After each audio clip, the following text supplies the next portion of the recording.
In this video we'll get material onto this scene to make things really look right. I'll press M for the material editor and pull up the compact material editor to start.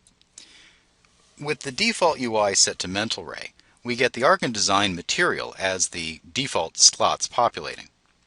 The ArchDesign is a flexible utility shader, and frankly it's my go-to material in my workflow. If it's not skin or car paint, it's an ArchDesign with very little variation. Here's why. We've got a blend shader, a round tight highlight, with the possibility of Lambertian roughness under that blend. Best of both worlds, rough surfaces that spread the light. What we can also have is variable glossiness, and especially important, blurry reflections. This lets us approximate our polished surfaces that aren't mirror perfect. Here's how I'll get materials in a scene in short order. The first thing I do when I'm making materials is put a name on. I'll get some white paint on the columns. I'll call this White Paint ES for eggshell. In the ArchDesign, we've got templates to start out with, and I'll begin here with a matte finish. In the main material parameters then, I'll worry about the color last. I'll worry about the reflectivity, the glossiness, and the highlights first. I'll put the reflection at 0.2 and the glossiness at the same. But because it's an eggshell paint with a bare sheen on it, I'll check highlights plus final gather only. This will only show a reflection in a specular highlight. Now I can put some white in that color and it will behave like this white paint. I'm going to put this on my columns.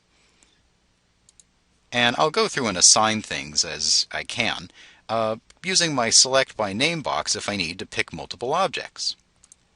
Maybe I'll put a flat paint on the ceiling. On the floor, I'll do some polished concrete. And I'm going to show here one of the things that's probably the best feature of the ArchDesign. Under the presets in the templates, I'm going to use a pearl finish. And what this is a blurry reflection.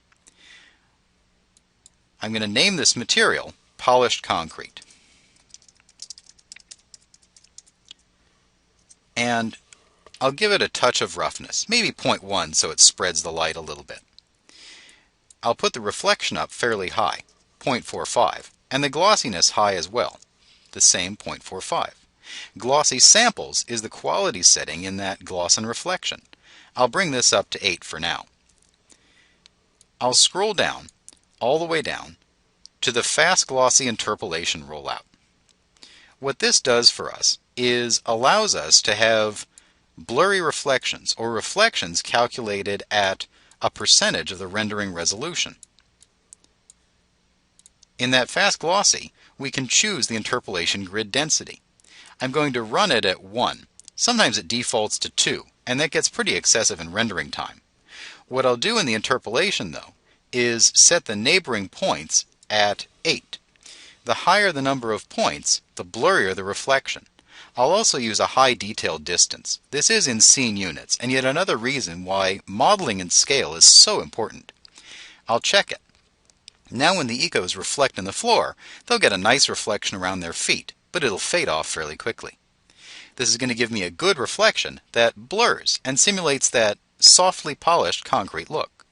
Now, finally, last, I'll worry about the color. I think people dodge behind color too easy and forget about the rest of the material. And for me, it's how it shines first.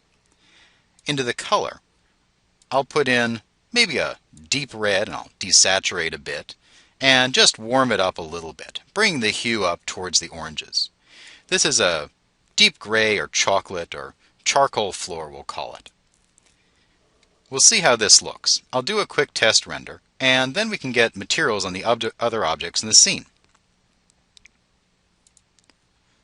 To test this, I'll pull up my render view. I've assigned the material to the floor, and I'll test this rendering. I'll pull up my rendered frame window, and to test it, I'll drop down under the area to render and pick region.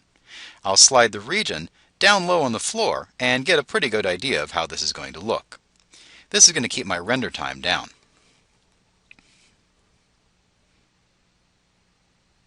I can already see it's working nicely. The light is spreading softly, and I'm getting little bits of reflection in places.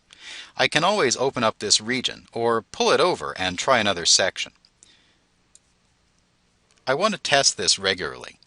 The important thing is getting lights in the scene and then testing material, or getting materials in and then testing lights, but you need both to make it work.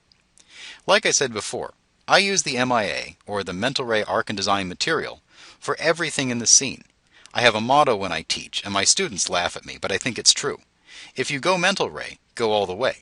Use Mental Ray lights, or Mental Ray properties, Mental Ray exposure, Mental Ray rendering, and Mental Ray materials, so everything works together and gets you the optimal result.